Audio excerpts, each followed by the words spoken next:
Hello and welcome everyone to a video on Kodak Ektar 1000. Now this is a film that I've had in my fridge for about 2 years now, and I've just been looking for a reason to shoot it, to be honest, and no better time to shoot it than for its 30th death day, because the film expired in 1999. So that means that it's probably about 31, 32 years old. So I thought, let's take it out, let's shoot it, let's do half and half, let's do 50% in the daytime and 50% of the film at night time and see what we get. Now I know you shouldn't be shooting two different ISOs or completely different scenarios with one roll of film, but I do only have one roll of film. So let's take it out, let's see how we get on, and we'll have a look at the results when I get back.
Right, so I'm back from shooting the first half of the film, and you would have already seen the results from it, but I think it went pretty well.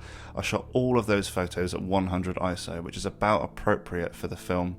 You usually do one stop for every 10 years. This film's 30 years old, so that makes 3 stops, which means 125 ISO. So I've shot them all at 100. Now, doing the nighttime shots, I'm going to go out a bit later and shoot those, and it's not going to be ISO really, because at night time you're going to have to open it up for about 20 seconds just to really burn the hell out of the film. So we'll take it out, give it a go, and here are the results.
Right, so it's the next day, and obviously had a look at the film, and you've seen the shots that were taken, and I think that it turned out really well.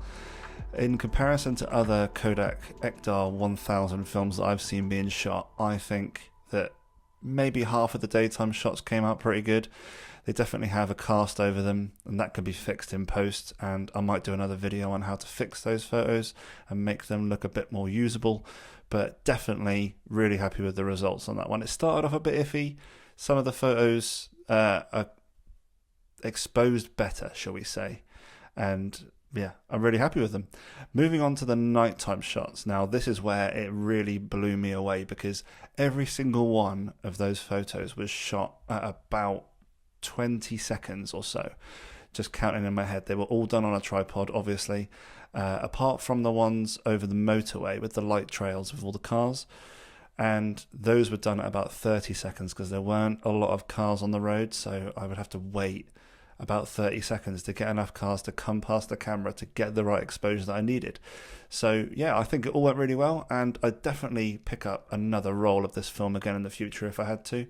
And you know, I think I only got it for about £10 last time, so £10 for a roll of film, that's about right. Yeah, okay, I know it's expired, but it's Ektar 1000, so, you know, what's a roll of Ektar 100 setting you back these days? You're probably looking at,